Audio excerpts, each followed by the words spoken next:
주님의 고통과 우리의 친교. 마태복음 26장 36절 38절. 내가 저기 가서 기도할 동안에 너희는 여기 앉아 있으라 하시고, 이에 말씀하시되 내 마음이 매우 고민하여 죽게 되었으니 너희는 여기 머물러 나와 함께 깨어 있으라 하시고. 우리는 겟세마네의 고통을 결코 다 헤아릴 수 없습니다. 그러나 적어도 그 고통을 오해해서는 안 됩니다. 이 고통은 인간의 죄로 인해 신이자 인간이신 주님께서 겪는 고통입니다. 우리의 개인적 체험으로는 겟세마네에 대해 아무것도 알 수 없습니다. 겟세마네와 갈보리는 아주 유일한 것, 곧 우리를 영생에 이르게 하는 문을 상징합니다. 예수님께서 겟세마네에서 두려워하신 것은 십자가의 죽음이 아니었습니다. 주께서 가장 강조하신 말씀은 자신이 죽기 위해 오셨다는 것이었습니다. 겟세마네에서 주께서 두려워하신 것은 인자로서의 사명을 다 감당해낼 수 있을까 하는 것이었습니다. 하나님의 아들로서는 전혀 문제가 되지 않았습니다. 사탄은 하나님의 아들을 건드릴 수 없습니다. 그러나 사탄은 인자가 그 사명을 감당하지 못하도록 공격합니다. 곧 구세주가 되지 못하게 하는 것입니다. 예수님의 고난에 관한 기록을 사탄의 유혹의 배경 속에서 읽어보십시오. 주님의 공생의 처음 시험은 이렇게 기록되어 있습니다. 마귀가 모든 시험을 다한 후에 얼마 동안 떠나니라. 누가복음 4장 13절. 사탄은 겟세마네에 다시 돌아와 예수님을 시험했지만 또 패배했습니다. 사탄은 겟세마네에서 인자로서의 주님을 마지막으로 공격한 것입니다.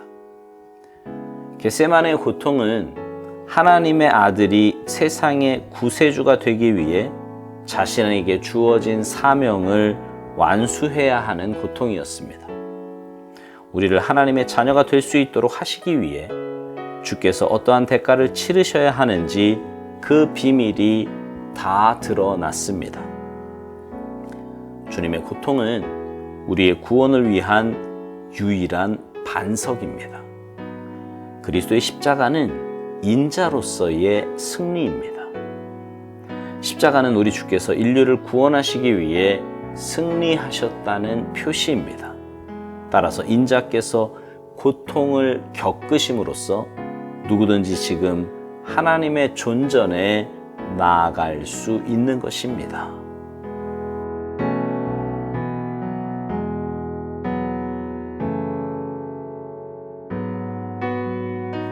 주님께서요, 십자가를 지시기 전 제자들과 함께 겟세마네 동산에 오르셔서 깊은 기도의 시간을 가지셨습니다.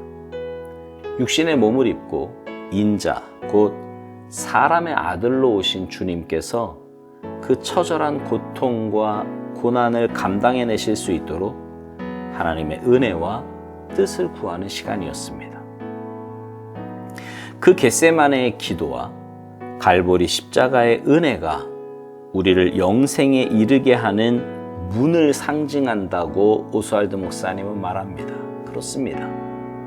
영원히 죽을 수밖에 없는 우리가, 본질상 진노의 자녀였던 우리가 하나님의 자녀로 거듭나고 영원한 천국의 백성이 될 수 있는 것은 바로 그 주님의 은혜와 사랑이 있었기에 가능하게 된 것입니다. 마태복음 6장 38절에 보면 예수님께서 이런 말씀하세요. 내 마음이 매우 고민하여 죽게 되었으니 너희는 여기 머물러 나와 함께 깨어 있으라. 십자가 사명을 앞에 둔 예수님께서 제자들에게 함께 깨어 기도할 것을 요청하시는 장면입니다. 예수님은 이 땅에 죽으러 오셨습니다. 우리가 죽어야 할 그 죽음의 짐을, 그 죄의 짐을 주님께서 대신 지신 것입니다.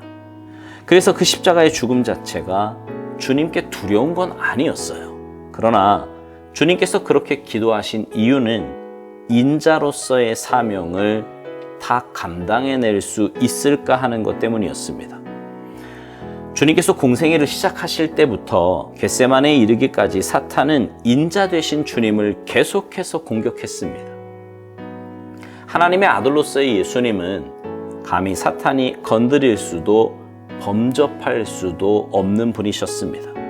그러나 육신을 입고 계신 인자로서의 예수님을 사탄이 공격하여 그 사명을 감당하지 못하도록 공격한 것입니다. 그렇게 함으로 구세주가 되지 못하게 하려고 했던 거지요. 자, 우리가 여기서 한 가지를 좀 생각해 보아야 돼요. 그것은 악한 원수 마귀가 이 땅에 육신을 입고 오신 그 예수님을 향해서도 그렇게 끊임없이 유혹하였는데 하물며 우리이겠느냐 하는 거예요.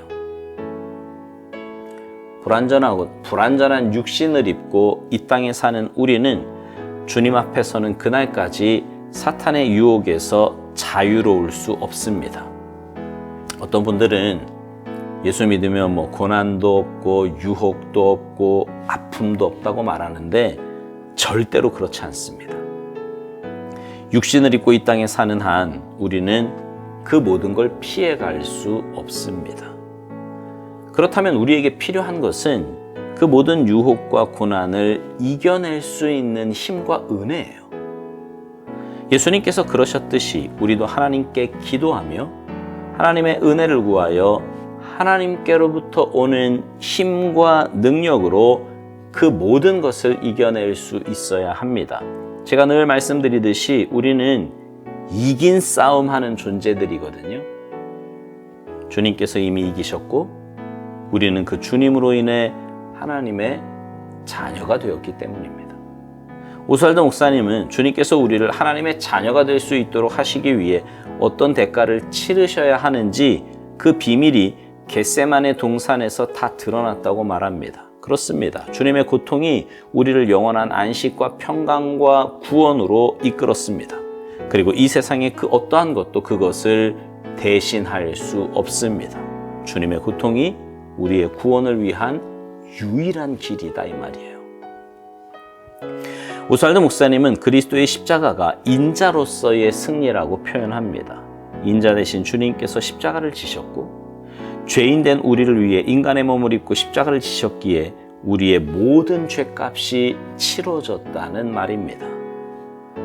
오스왈드 목사님의 말대로요, 십자가는 우리 주께서 인류를 구원하시기 위해 승리하셨다는 표시입니다. 인자께서 고통을 겪으심으로 누구든지 지금 하나님의 존전에 나아갈 수 있게 된 것입니다. 죄는 하나님과 우리를 분리시켰어요. 하나님의 형상으로 지음받은 우리가 하나님과 분리됨으로 인해 죄 가운데 살게 되었습니다. 그 죄의 삭은 사망이지요. 죄는 죽어야 끝납니다. 죄값은 죽음으로만 치를 수 있다 이 말이에요. 그리고 죄인은 죽어서도 영원한 죽음을 맞게 돼요. 죽는다고 끝이 아니라 죽어서도 그 죄로 인한 영원한 형벌에 거하게 된다는 말입니다. 그런데 주님의 십자가의 죽으심이 인자로 십자가에서 죄값을 치르심으로 우리에게는 하나님께 나아갈 수 있는 길이 열리게 되었습니다. 영원한 형벌에서 영원한 생명으로 옮겨가게 된 것입니다. 여러분, 우리는 주님의 은혜로 영원한 생명을 소유한 하나님의 자녀, 하나님 나라 백성이 되었습니다. 주님의 고통이 우리에게 회복과 치유의 역사를 주셨고 주님의 죽음이 우리에게 생명을 주신 거예요. 사랑하는 성도 여러분, 이 은혜와 사랑을 기억하며 사십니까? 이 은혜와 사랑을 받았다면, 그리고 그 은혜와 사랑 안에 살아간다면 우리는 날마다 감사와 찬양과 영광을 주님께 돌리며 살아야 합니다. 바라기는 여러분 모두가 십자가의 그 은혜와 사랑을 묵상하며 기쁨의 찬양, 감사의 찬양을 주님께 돌리며 살아가시기를 주님의 이름으로 축복합니다. 아멘.